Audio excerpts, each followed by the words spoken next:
Ya, hari ini saya akan menggugat, ya, bukan melaporkan, menggugat PLN, khususnya PLN distribusi Jawa Barat, ya. Itu karena di Jawa Barat ini termasuk tempat tinggal saya, itu sudah beberapa kali pemadaman listrik.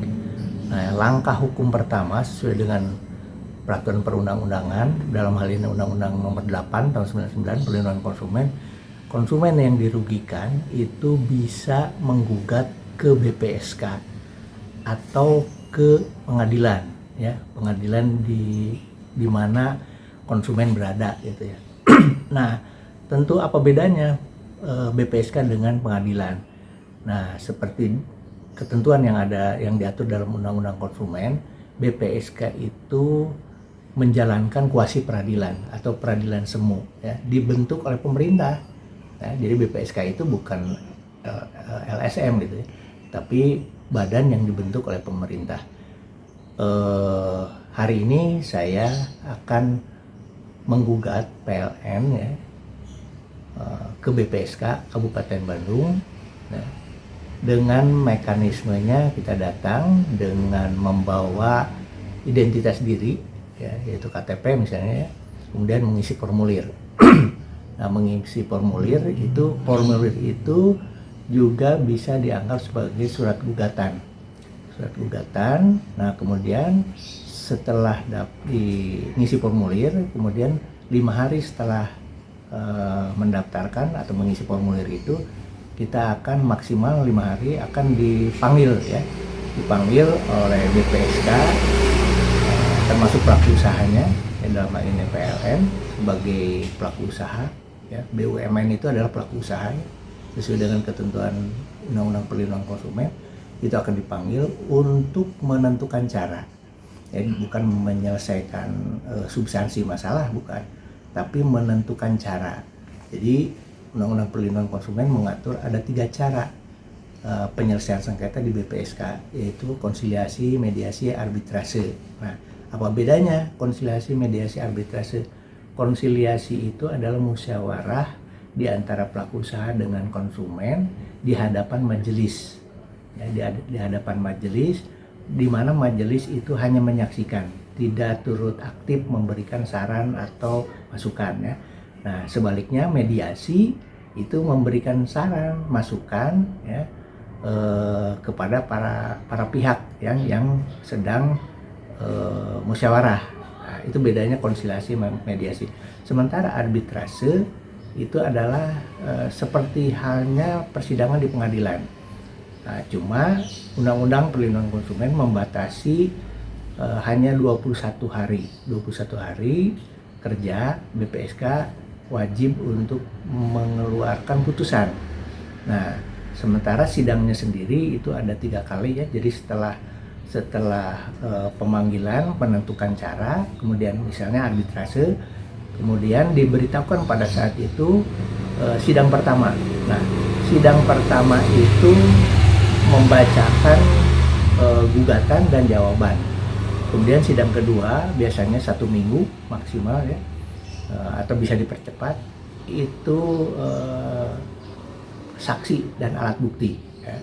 Dan yang ketiga, sidang ketiga adalah putusan, ya, putusan BPSK. Nah, ini putusan BPSK sesuai dengan pasal 56, ya, pasal 54 dulu, ya.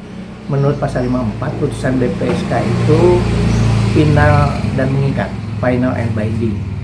Nah, tapi pasal 56 itu mengatur bahwa para pihak bisa, kurang lebih, ya, substansinya bisa mengajukan keberatan ke pengadilan.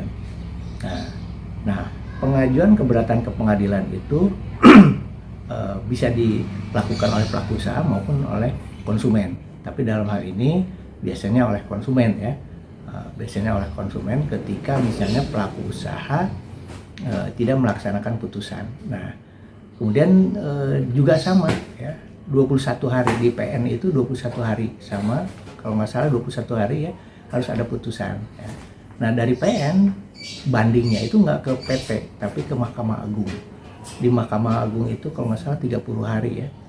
Mahkamah Agung wajib untuk memutuskan perkara ini. Nah, uniknya di pasal 56 ya, selain ada keberatan, upaya keberatan, juga apabila pelaku usaha tidak melaksanakan putusan BPSK, itu BPSK bisa menyerahkan kepada penyidik untuk proses pidana.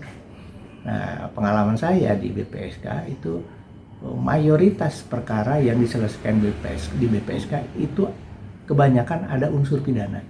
Nah, jadi ini bisa ditindaklanjuti melalui proses pidana. Nah, jadi putusan BPSK ini sebagai bukti awal. Nah, kurang lebih begitu ya.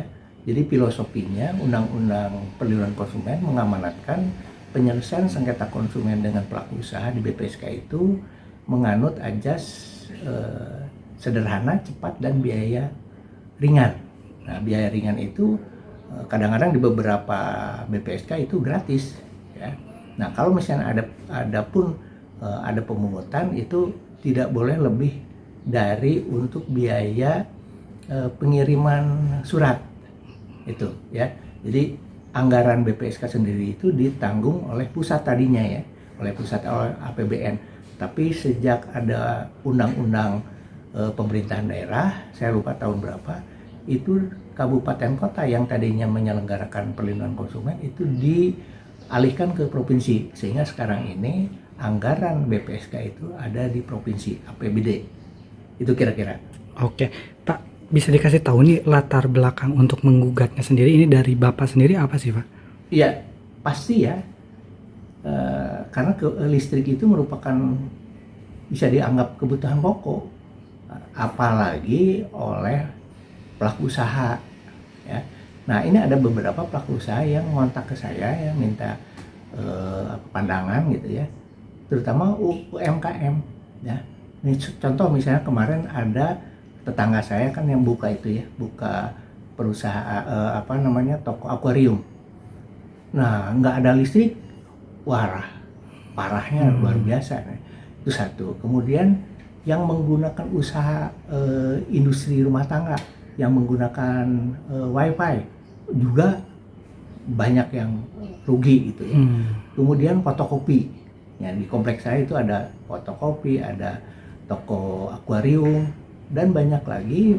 Contoh lagi misalnya salon ya, yang biasanya hair dryer pakai listrik ya, cukup banyak ya.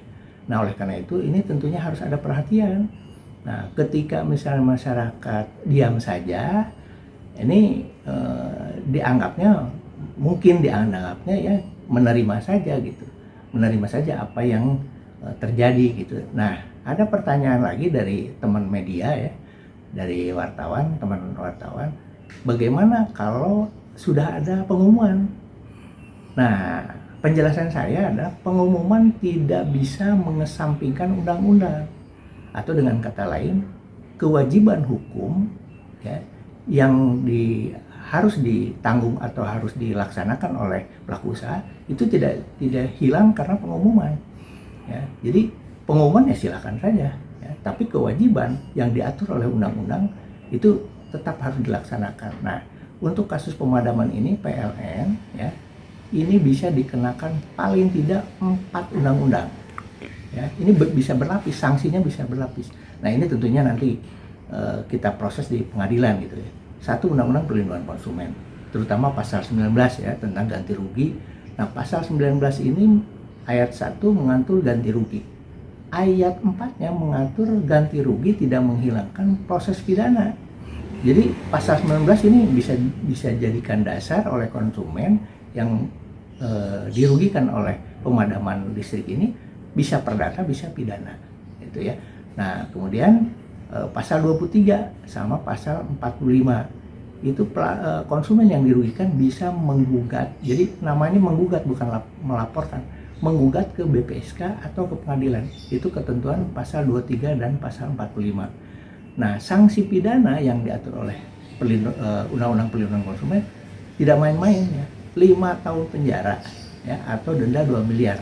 Dan Undang-Undang Perlindungan Konsumen menganut ajas tindak pidana korporasi. Jadi perusahaan PLN ini bisa dikenakan Undang-Undang Perlindungan Konsumen. Seperti itu. Oke, Pak, terakhir Pak mungkin siapa sih yang warga, maksudnya orang mana nih yang bisa menggugat, atau apakah semua orang bisa menggugat juga kalau misalkan terjadi kerugian kepada dirinya, atau seperti apa, Pak? Iya, iya. Kita bisa lihat di pasal 2, mulai dari pasal 27 ya. Pasal 27, 28, 29 Undang-Undang 30 2009 tentang ketenaga listrikan. Itu diatur secara rinci ya, tugas dan wewenang kewajiban PLN, bahkan hak konsumen itu adalah hak untuk menikmati listrik secara berkelanjutan, terus-menerus, dan berkualitas. Itu undang-undang, amanat undang-undang, kata undang-undang gitu. Nah sekarang seperti ini. Nah oleh karena itu pengumuman itu masa akan merubah undang-undang, bisa merubah undang-undang. Jadi tetap aja pengumuman itu tidak mempengaruhi ketentuan undang-undang. Tetap kewajiban untuk ganti rugi segala macam itu harus dilaksanakan.